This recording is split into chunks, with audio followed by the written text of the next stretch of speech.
আসতে পারে নিষেধাজ্ঞা, শেষ হতে পারে বিশ্বকাপ খেলার স্বপ্ন। সদ্য শেষ হওয়া আসরের নানাবিধ ঘটনায় সাজা হতে পারে অন্তত 6 আর্জেন্টাইন তারকার। ফিফার দেওয়া নতুন বিবৃতিতে কপালে চিন্তার ভাঁজ আকাশে নীলদের। শঙ্কা জেগেছে 2030 বিশ্বকাপে খেলা নিয়েও। ফিফার দেওয়া বিবৃতি অনুযায়ী তবে কেমন সাজা পেতে পারে পারেদেস মলিনার মতো তারকারা, সেটা নিয়েই বিস্তারিত থাকছে রিপোর্টে।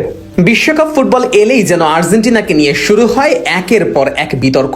কখনো রেফারির সিদ্ধান্ত তাদের পক্ষে যাওয়া, আবার কখনো ফিফার কাছ থেকে বাড়তি সুবিধা নেওয়া, কখনো আবার মাঠের খেলার বাইরে তাদের আচরণ নিয়ে প্রশ্ন ওঠে গোটা ফুটবল বিশ্বে। সদ্য শেষ হওয়া আসরেও আর্জেন্টিনাকে নিয়ে বিতর্ক ছড়িয়েছে বেশ। তবে এবার অবশ্য ফেসে যেতে পারে আকাশী নীলরা। সেমিফাইনাল ও ফাইনালের মঞ্চে তাদের আচরণের পর নড়ে চড়ে বসেছে ফিফা। পেতে পারে বিরাট সাজা, এমনকি আসতে পারে বিশ্বকাপের নিষেধাজ্ঞাও। সদ্য শেষ হওয়া আসরের ফাইনালে স্পেনের কাছে হেরে শিরোপা ধরে রাখতে ব্যর্থ হয় আকাশী নীলরা। অতিরিক্ত সময় ফেরান তোরেসের গোলে নিজেদের দ্বিতীয় শিরোপা জেতে স্পেন। এর আগে অবশ্য শিশুসুলভ ভুলের কারণে দুটো হলুদ কার্ড দেখে মাঠ ছাড়তে হয় এনজো ফার্নান্দেসকে। তবে সেই ঘটনা ছাপিয়ে ম্যাচের পর লিয়ান্দ্রো পারাদেস ও নাহুয়েল মলিনার আচরণ প্রশ্নবিদ্ধ করেছে তিনবারের বিশ্ব চ্যাম্পিয়নদের। মলিনাকে দেখা যায় স্প্যানিশ অধিনায়ক রদ্রির ওপর তেড়ে যেতে। অন্যদিকে পারাদেস তো মাথা ঠান্ডাই রাখতে পারেননি। এরিক গার্সিয়া ও গাভি দুজনের ওপরই চড়াও হন আর্জেন্টাইন এই তারকা। তবে শুধু এই দুজনই নন, ফাইনালের শেষ বাঁশি বাজার পর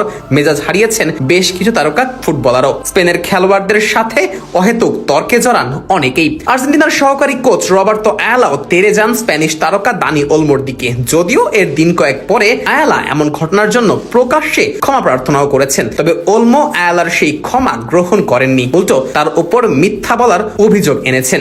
সেই সাথে ফিফার বিবৃতিতেও নাম উঠে এসেছে থিয়াগো আলমাদার। তাদের বিপক্ষে তদন্ত সাপেক্ষে কঠিন সাজা দেওয়ার ব্যাপারেও চিন্তা ভাবনা শুরু করেছে ফিফা। এক বিবৃতিতে তারা জানায়, ফিফা শৃঙ্খলা কমিটি 2026 বিশ্বকাপ ফাইনাল চলাকালীন ঘটে যাওয়া ঘটনা সংক্রান্ত প্রতিবেদন পেয়েছে এবং তাতে থাকা সুপারিশ অনুসারে ফিফা শৃঙ্খলা বিধির 11 নং অনুচ্ছেদের 1I ধারার সম্ভাব্য লঙ্ঘনের জন্য আর্জেন্টিনার খেলোয়াড় নাহুয়েল মলিনা ও লিয়ান্দ্রো পারাদেস এবং আর্জেন্টিনার কোচ রবার্তো আয়ালার বিপক্ষে শাস্তিমূলক কার্যক্রম শুরু করেছে। এছাড়াও ফিফা শৃঙ্খলা বিধির 14 নং অনুচ্ছেদের 1B ধারার সম্ভাব্য লঙ্ঘনের জন্য আর্জেন্টিনার খেলোয়াড় নাহুয়েল মলিনা, থিয়াগো আলমাদা এবং স্পেনের খেলোয়াড় পাবলো গাভির বিপক্ষে শাস্তিমূলক কার্যক্রম শুরু করা হয়েছে। এদিকে ইংল্যান্ডের বিপক্ষে সেমিফাইনাল জয়ের পর ফকল্যান্ডের একটি ব্যানার প্রদর্শনের বিষয়টি নিয়েও আলাদাভাবে কাজ শুরু করেছে ফিফা। ম্যাচের পর ফকল্যান্ড দ্বীপপুঞ্জ আর্জেন্টিনার এমন ব্যানার প্রদর্শনের কারণেও বড় ধরনের সাজা হতে পারে আকাশী নীলদের। এর আগে 2014 সালেও এমন ধরনের কাজের সাজা হিসেবে আর্জেন্টিনাকে জরিমানা করেছিল ফিফা। আর এবার